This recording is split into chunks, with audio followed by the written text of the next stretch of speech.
Welcome to another episode of Faber Garage. So in this episode, I'm going to show you guys the new shop project. I already did a bunch of stuff to this car, and but the main thing, I'm going to make videos to show you guys. It's pretty cool. So let me turn the camera around and show you what I'm working with. By the way, if those of you that are wondering, this is not my car. This is actually my buddy's car, and he wanted to put the supercharger on, and he said, you know, can you do it at your shop, because that way it's out of the way. I say, yeah, I'll put it on for you, no problem. So it's not my car, it's my buddy's car. He got it painted, he bought the supercharger kit, I'm just throwing it on for him. So I figure I'd make some videos of it, because it's a nice looking car, it's pretty clean. So I'm gonna start taking the accessories off, drain the radiator, get all that done, and then I'll show you guys the progression of the installation. But like I said, I already did all the other stuff to it. The last thing that I got to do is just install the supercharger kit. I figure it would be a cool video to put on YouTube for you guys. So let's get to work. All right, so this is a 93 Foxbody with a 5.0. This car just got painted. The whole thing was done in Lamborghini orange. New tail lights, new wheels, new tires, new brakes. So as you can see here, brand new seats, racing seats. I just installed the gauges on it. AEM, AFR, and boost gauge. Boost gauge. Yep, boost gauge. We're gonna need that. So let me go up front and show you what we're doing. So before I show you the engine bay, here's what we're doing to this car. We are installing a Paxton Supercharger Kit. So this kit is pretty much made for a bone stock 5.0. So if you have a bone stock 5.0 and you want just a little more power out of it before you actually spend money on heads or cam, this is what you do. So we're gonna put this kit on this Foxbody here. Here's the front of it, new headlights, and here you see my I have a regular shop light under the hood here. That's the cheapest way possible that I can light up the whole engine bay. So here's the engine bay. Not super clean, but I'm working on it. This engine bay was painted black, so that looks a little better. I am gonna paint the intake and do some orange accents on that intake plate there. Clean up all the accessories and stuff, and the supercharger bolts up right here. I have new spark plug wires coming for it, but anyway, let me show you what I've already done to the car. I have a list here. So the engine bay got spray painted black, the gauges, AFR and boost gauge. I installed the touchscreen radio, throttle body. We do have a 90mm AccuFab throttle body we're going to be putting on. Speakers, I had to put new speakers on the car. MSD ignition. I wired a whole MSD digital 6A system on here. So as you can see, it's got the coil there. I haven't put the cap on yet. I do have the cap right here. MSD. I haven't put that on yet because I'm waiting for the spark plug wires that I ordered. So once the wires come in, then that's going on. But yeah, so it's gonna have new cap, wires, new plugs, and we'll see what we can do. I'm not gonna make exactly detailed videos on how to install the supercharger, but for the most part, anybody that got one of these should be able to follow along. But yeah, let's get going. All right, so like I said, this kit is for a bone stock 5.0. This only puts out about 6 or 7 psi, so it's just safe enough for pretty much any stock motor. It does come, it's a complete kit, comes with everything you need, supposedly. We're gonna find out. It does have the fuel system here. It has one of those FMU valves. So for those of you that don't know what this is, because you figured once you boost the car, you're gonna need to tune it. So that way the computer knows to add more fuel for the extra air you're pumping in. But in this case, we're still gonna use the factory computer, even though this car should go to a tuner and get it tuned properly. The way that they do these is this actually goes into it taps into your return line for your fuel rail. It has a diaphragm in here. So for there's different discs, they call it, that you can put in here for different ratios. So let's just pretend that this is like a 12-to-1 ratio. For every 1 psi of boost that this sees, it'll bump up the pressure on the rail by 12 psi. So what it does is it clamps the return line to build up extra pressure on the rail. That way, the injector being open by so many milliseconds will, in reality, flow more fuel because there's a higher pressure. So basically, clamps pressure on the rail. The pressure rises by how many psi it sees the boost. And then when the injector opens, because of that higher pressure, it technically sprays more fuel. So it looks like they did not send me any discs. So it looks like the one that comes in here is already kind of tuned to this setup.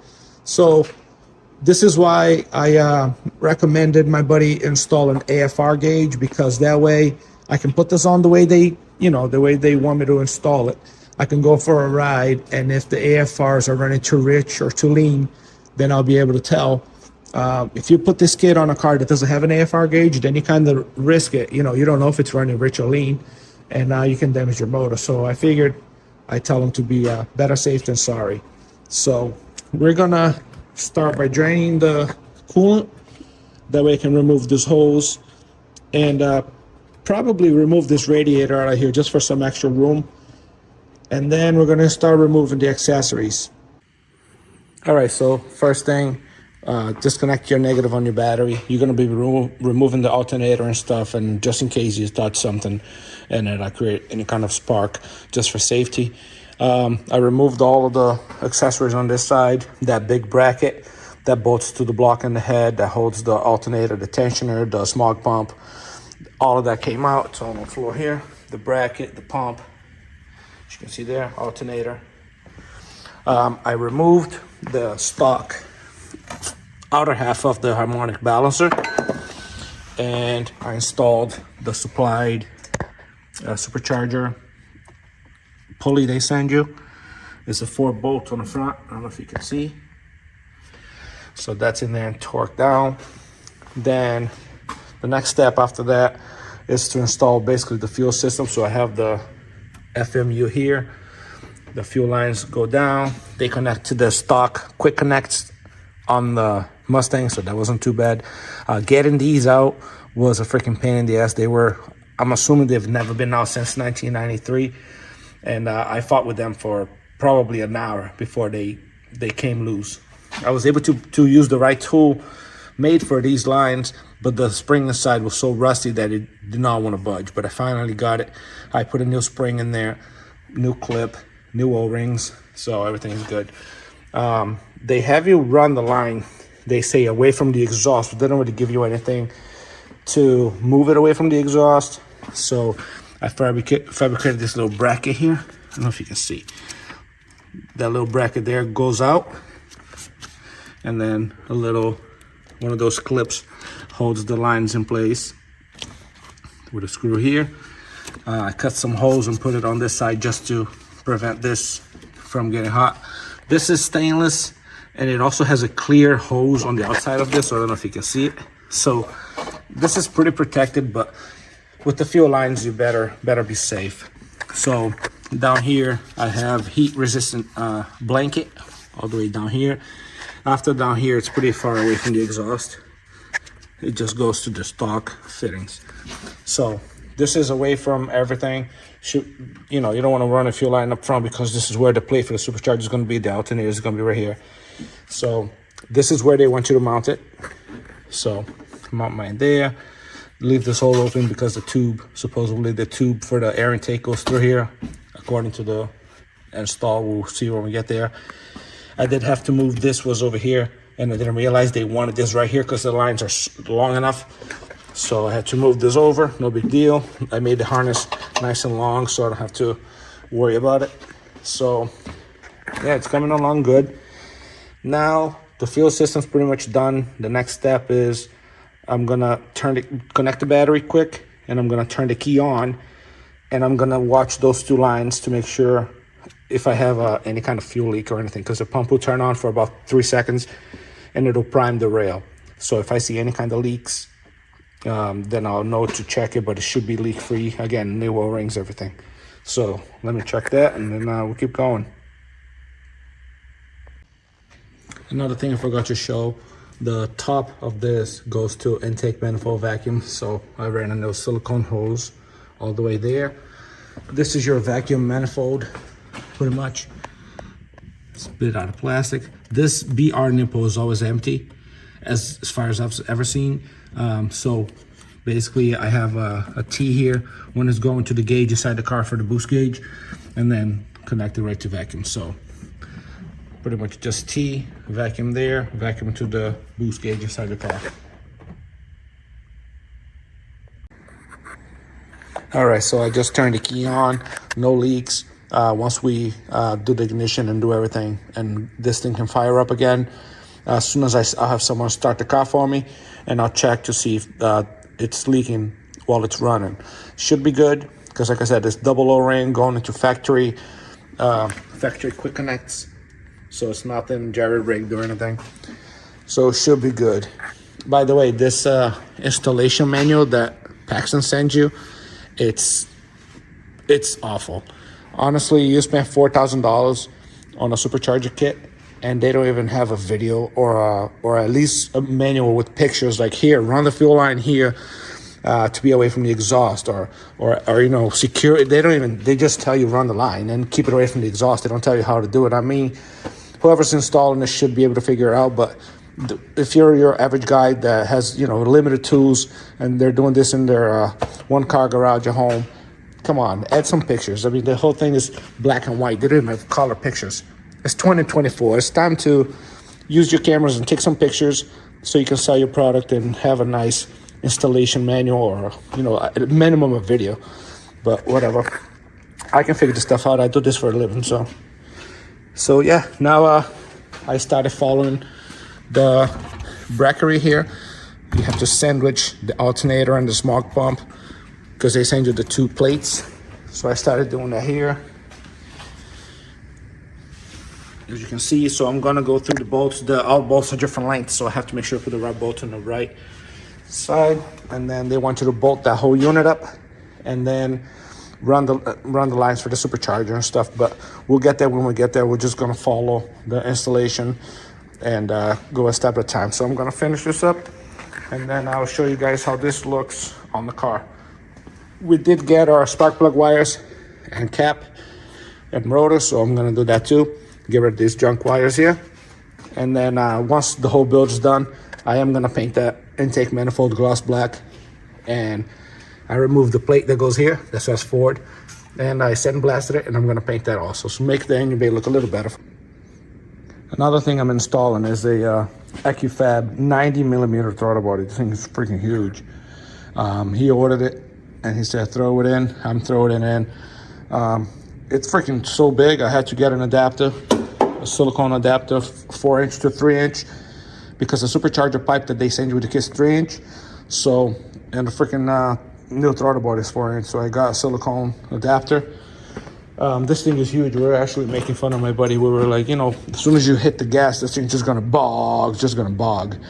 But we'll throw it on and see what happens. I mean, I don't know what the downsides of having a huge throttle body. I'm assuming it's just gonna make the gas very, like, maybe too responsive, because as soon as you hit the gas and you open it a little bit, you're really moving a lot of air already, because the thing is so huge. So I don't know, we'll find out. We'll have the stock one if we run into any problems. But yeah, you can see the size difference. I put a glove here just so when I'm blowing air and I'm getting rid of dirt, I don't get anything in there. But you can see I'll put them side to side. It's like crazy. I said, would you order this thing out of an airplane or something? This freaking thing is insane. So we'll put it on and see what happens, but I figure I'll show you guys. That's why I want to paint the intake manifold like gloss black to match this. It'll make it look nice, since this intake looks like it came out of the Titanic. So make it look a little nicer on here. All right, so the bracket is on. They want you to sandwich. There's basically 3 big brackets. The one that bolts to the block. I still have to put a bolt here. The front bracket, and then this here is an adapter for the OEM belt tensioner. So this is all bolted down to the motor. The alternator gets moved all the way down here. The wires do reach. It's this here. does reach all the way down there, and it's out of the way. The smog pump is all put together. You can still reuse the hose. You can shorten it a little bit if you want to, but it's not really kinked that much. I'm just gonna leave it like that. So all the smog stuff is all back. Some people might want to take it out if they don't need to do emissions. That's up to them, but this is not my car. I'm gonna put it back how the car came in as far as smog.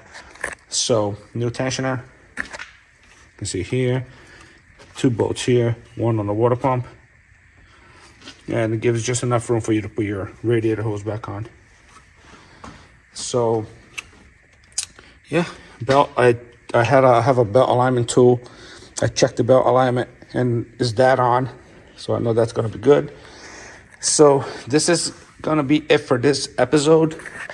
Next episode, it's gonna be bolting on the supercharger, putting the drain line on, doing the cooling system, which you have to reroute a little bit, and then starting it up for the first time and going for a ride and checking the AFRs. I also did brand new Motorcraft spark plugs. I bought Ford Racing spark plug wires, as you can see here. And then, like I told you guys, I had the MSD cap I had to still put on. That's on, so that's looking nice.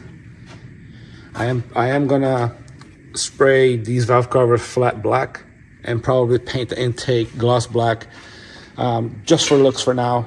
My buddy does plan in the future to upgrade the motor, like upgrade the stock heads, aftermarket valve cover. So right now I'm just trying to make it acceptable under the hood. I know it's kind of hacked to just spray the valve covers, but again, it's not my car. They just want the engine bay to look halfway decent, so that's what I'm gonna do. But other than that, everything's pretty ready for the supercharger to go on.